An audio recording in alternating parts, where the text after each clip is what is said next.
BT has said that there'd be a fairly BT has said that the impact would be reasonably modest in terms of incremental to the 500 million that it's already disclosed, but the cost across the industry would be could be very high, could be 1 to 2 billion, £1 to £2 billion, but that all depends on them being given enough time to take that equipment out. If they have to take it out in a very short period of time, that's sort of any less than 5 years, you could see customer service interruption and a lot of knock-on effects on their business.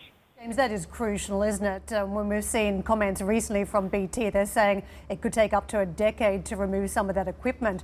But what is the role of the government if they do want a sharper exit for this equipment as a major supplier? What does that mean? Is there a role for the government to foot some of the bill if it's a much more immediate time point, say 3 years? Well, I don't think the operators want that time frame, even if they're paid money, because that does interrupt service for customers, and I don't think the government would want that either. There is the possibility of operators just, regardless of the time frame, even if the time frame is that 5 to 10 year time frame, there is the possibility they could ask for compensation because they have followed all of the government rules so far, and indeed in the early days the government were encouraging the use of Huawei, so they may ask for compensation anyway. James, Boris Ekholm told Karen and myself previously that they've never given up the technological lead in this equipment space as well, and actually can compete toe-to-toe with the likes of Huawei as well. Is that accurate? Are the other players available, A, technologically at the same level, and B, anywhere near on a cost basis? One would assume from this conversation not. Well, they are near on well, they are certainly near on both. I think that the cost issue, I mean, the cost implications are that you're taking out, number one, you're taking out existing equipment that has already been paid for and that it has a long way to go in terms of its useful life. And number two, there are reasonably speaking, there are only at the moment there are 3 options for the mobile operators to buy 5G kit from in Europe. And if it goes down to 2, then that significantly reduces competitive tension.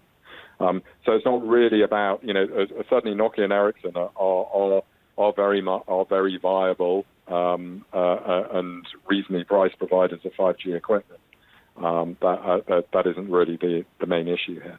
James, I want to put this in context too, because those thinking this is just a telecommunications story are wrong. There could be implications for the broader business community, and what we've seen during lockdown and COVID-19 is that there's been a huge acceleration of those digital trends.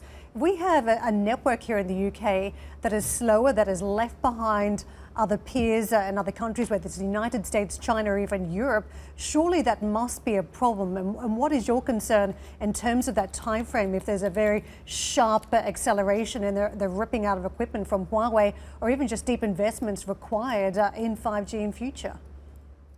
Well, I think if you look at truly countries that are truly comparable to the UK, we don't do too badly in terms of our infrastructure. We were the second European country to launch 5G after Switzerland, so it's going pretty well in 5G. So I wouldn't quite take that interpretation, but nonetheless, we want it to be better.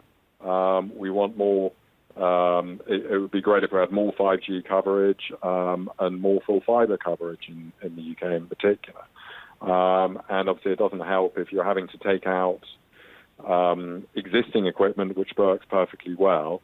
That does put a brake on you being able to roll out new coverage.